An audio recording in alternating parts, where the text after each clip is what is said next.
Big story we're focusing on right now is America announcing that they will now slap a 25% tariff on India. And I want to first read out for you exactly what the US President Donald Trump has said. As expected, he's announced it on social media with a detailed post where he says, remember, while India is our friend, we have over the years done relatively little business with them because their tariffs are far too high, among the highest in the world. And they have the most strenuous and obnoxious non-monetary trade barriers of any country. Also, they've always bought a vast majority of their military equipment from Russia and are Russia's largest buyer of energy, along with China, at a time when everyone wants Russia to stop killing all in Ukraine. All things not good. India will therefore be paying a tariff of 25% plus a penalty for the above starting on August 1st.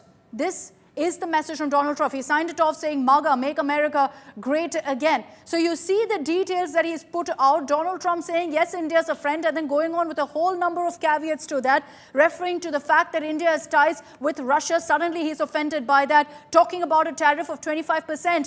Plus a penalty he talks of. He says there's a penalty because of the fact that India has ties with Russia. And he says this kicks off from August 1st. So in 2 days from now, that was the deadline that was issued for other countries. But for India, it was assumed that's not going to be the case because there have been talks for that trade deal. But this is the big breaking news that's coming in with Donald Trump announcing a 25% tariff. We're still awaiting an official reaction from India to this. We're standing by for that. It's expected any time now. But let me give you, in fact, a sense of exactly what Trump had said barely 24 hours ago when he was asked about that trade deal with India. Here's what he'd said then. India's they're my friends and he's my friend. And, you know, they ended the war with Pakistan at my request, and that was great.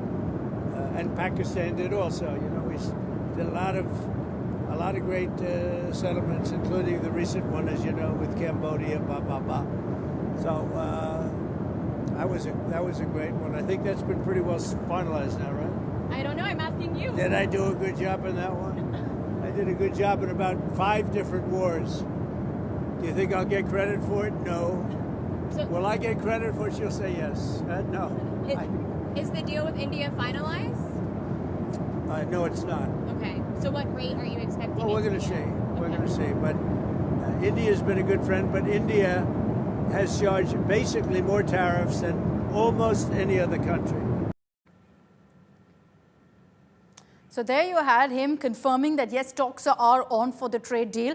But suddenly now he's put out the detailed statement that I just read for you. I want to bring in Karishma Asudani of Business Today. We have Pranay Upadhyay of India Today Global. Siddharth Zarabi also joining us. And we have Rohit Sharma who's joining us live from Washington, D.C. Rohit, what's led to this decision by the Trump administration? Barely 24 hours ago, he was saying that, yes, talks are underway for a trade deal. Clearly something went wrong in the dialogue, in those talks. There was no middle ground that was reached between India and America. Well, I wouldn't say it's, things went down in the past 24 hours. We've seen the Indian delegation travel to the U.S. multiple times this year after Prime Minister Modi's visit in February. I think President Trump has been delaying this. From what I've been told, is that he was the one who was holding this deal. Indian side had agreed to certain talking points. They would talk about phase 1 and phase 2 of the trade deal, but Secretary Lutnick and President Trump, they wanted to negotiate more. And as it turns out that, he was approaching his deadline of announcing these tariffs, and clearly he was not happy with whatever India had presented to the Americans. So he does what he does. He goes to social media, announces this 25% tariff. And I also do know for a fact that this was the worst case scenario imagined by the Indian side. They were trying to get this trade deal done before August 1st. And they did not want a similar letter that he was sending out a couple of weeks ago. So, and another thing that I have to point out, he said not all things are well, in his social media post. That also points towards this downward spiral where the relationship is headed right now. I mean, clearly Correct. He's saying out loud that things are not fine between India and the U.S. Absolutely. Siddharth, what's really gone wrong? What's led to this sudden announcement in typical Trump fashion directly on social media? It looked like the talks would take a bit more time. There was, a conversation about a delegation from America coming to India also for another round of talks. And suddenly this announcement out of the blue. Is it an announcement out of the blue also for the government? Well, it's not an announcement out of the blue for our government or for any other government that has been dealing with President Trump and his Yeah. frequent back and forth as far as trade is concerned. It's very clear that President Trump started off with the objective, and those are rolling objectives. So, frankly speaking, when we've been in touch with people in the Indian establishment who've been tracking this very, very closely and have some involvement in this, they have themselves been puzzled by what the US really seeks to achieve.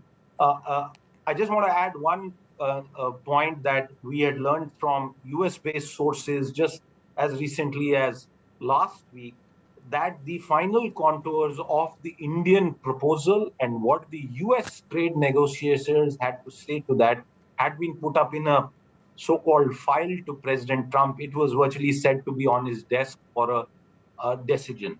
So very clearly, this is President Trump's call, and at a late stage, it's clear that the Russian military and Russian energy imports question has been brought in. Remember that the influential US politician Lindsay has also proposed very punitive penalties and is been trying to move a bill through the US legislative process towards this end. I think President Trump, in announcing the penalty, I think has laid the grounds for grave potential damage to Indian-US trade ties.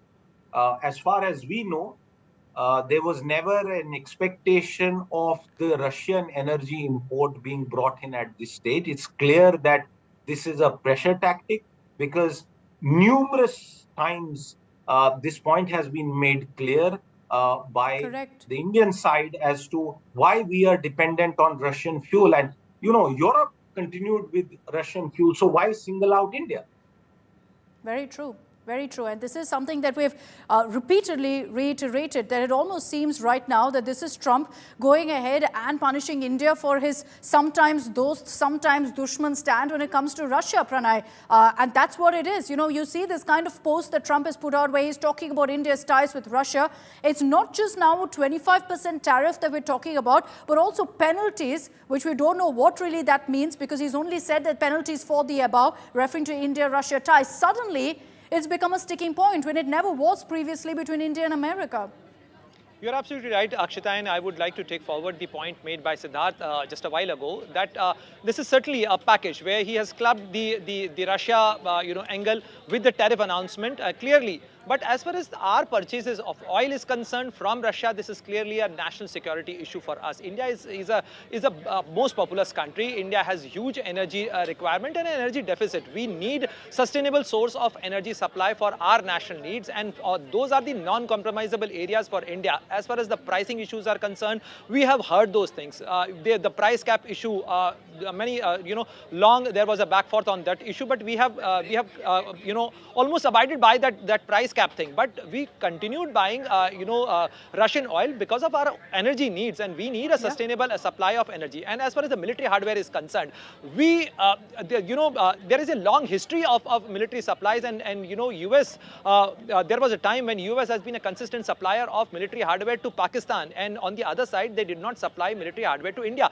But if you see post last 20 years, there has been over $20 billion worth of military hardware India purchased from the United States, right, from C-17 to C-130J to M777 gun to 6 guns. The list is very long. So therefore, we are buying military hardware from the United States. But there is a history, there is a legacy, and you can't replace military hardware like the aircrafts. We have Sukhois, we have MiG-29s, we have MiG-21s in our fleet, and we need spare parts, we need replacement of the aircraft and upgrade as well. Yeah, and so clearly at this point, while Trump, refers to defense ties, refers to the fact that we're buying oil from Russia, this was never an issue previously, and yet Trump details it out in this particular post.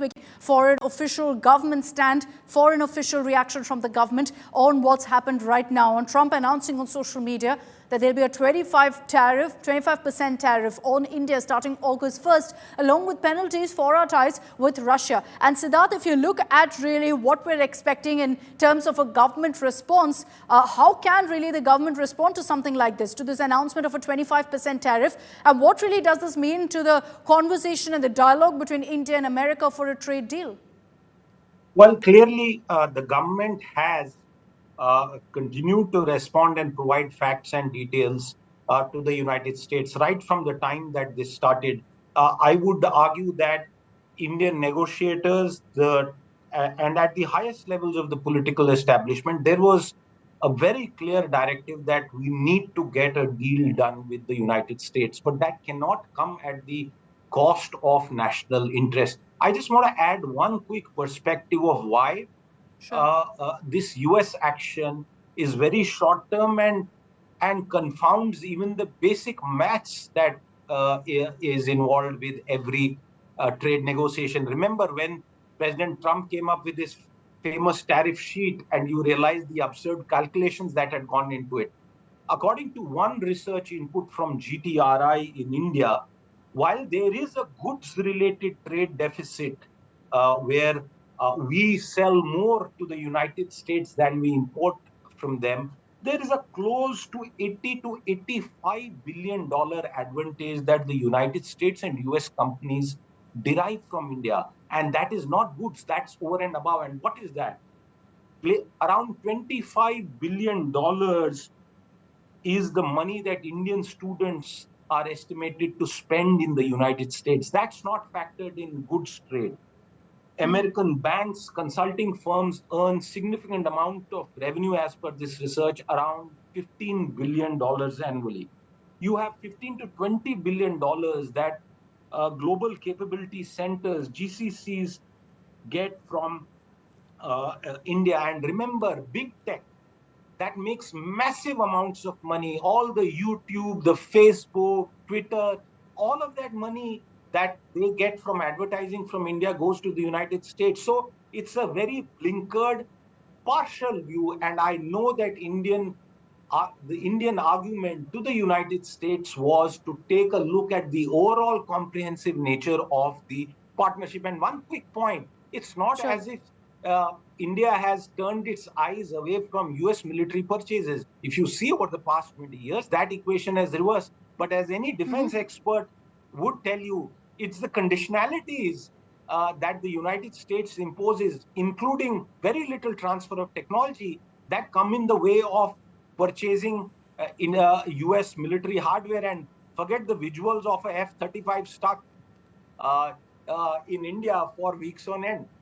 But let's continue decoding really the decision that's been taken by America and why it's been taken. And right now, the big question mark is over the statement that Donald Trump has put out. Rohit, I'll come across to you on that. You know, the particular mention of Russia repeatedly, about India's ties with Russia in defense, about India's ties with Russia in buying oil. Does this mean now that America is going to start penalizing every country, because there are many out there who are also dealing with Russia right now? It's not just India. Well, look, President Trump's been trying to somehow rein in this war that's been ongoing. He said he would have a resolution in a day after he got elected. It's been more than 6 months. He hasn't been successful. He keeps changing his minds and he keeps changing his ways to bring about peace in Ukraine-Russia war. So is he going to do this for each and other country? Is he going to do the same similar thing with China? Only the administration would know. But I think as far as India is concerned, I think he's hitting India where it hurts the most. You know, India has a dependence on energy. India wants to buy Russian oil. It cannot survive without it. And I think he's pointing out the things that India essentially cannot change, including buying military equipment, which India has done for decades. So it is very surprising that, you know, Donald Trump would put things out there that actually hits India and its nerve, and then coming out and saying not everything is well, which, as I've said before, is pointing towards a larger issue here. I think there's much more going on beyond what we know at this point in time. And we'll probably hear from him more today as he engages with reporters at the White House today. You know, you look at his statement, he starts off saying India's a great friend, but, and lists a series of issues that he has, and then ends it, of course, referring to a 25% tariff. It doesn't stop there. He says 25% tariff plus penalties on India. So that's been announced by Trump right now.